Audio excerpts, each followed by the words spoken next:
but the cell phone accidentally fell into a crack in the rock. The man had no choice but to cut open his arm and suck out the poisonous blood. He ran home while he was still conscious, but the snake's venom left John in excruciating pain. In a few moments he passed out. In a daze, John heard a sharp knock at the door, but he didn't have the strength to answer. He just watched him leave. Don't know how long it took. John woke up from his coma. He realized that not only had he not been poisoned, his wounds were almost healed. But just to be on the safe side, John decided to go to the hospital. But when he got to his car, he realized it was covered in dust. At first, John didn't care, but when he entered the town, he froze. The streets, which used to be bustling with activity, were deserted. There were scattered materials all around, until he saw a few corpses not far away. John realized the seriousness of the problem. It turned out that he had been in a coma for 3 weeks. During this time, the world has been struck by a virus. In just a few days, the human race was almost wiped out. John was in disbelief, so he rushed home, only to find his parents turned into cold corpses. It was a terrible shock that made John realize the reality of the situation.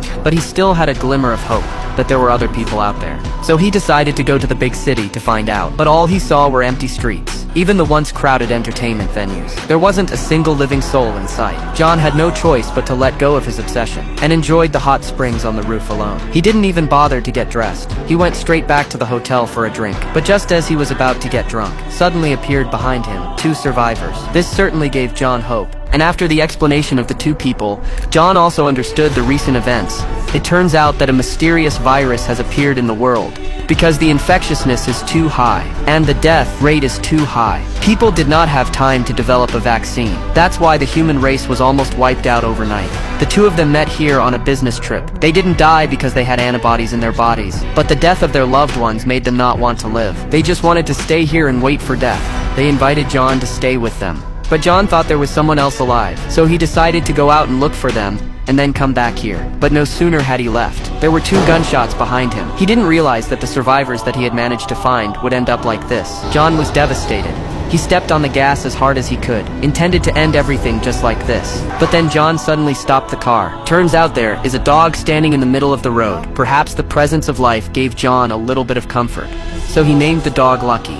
With hope restored, John went straight to the library and began to frantically collect all kinds of survival materials. He decided to stay alive in this post-apocalyptic world, and so 1 man and 1 dog lived with each other for a year. But the peace was short-lived. One day, the dog stood on the balcony and kept barking.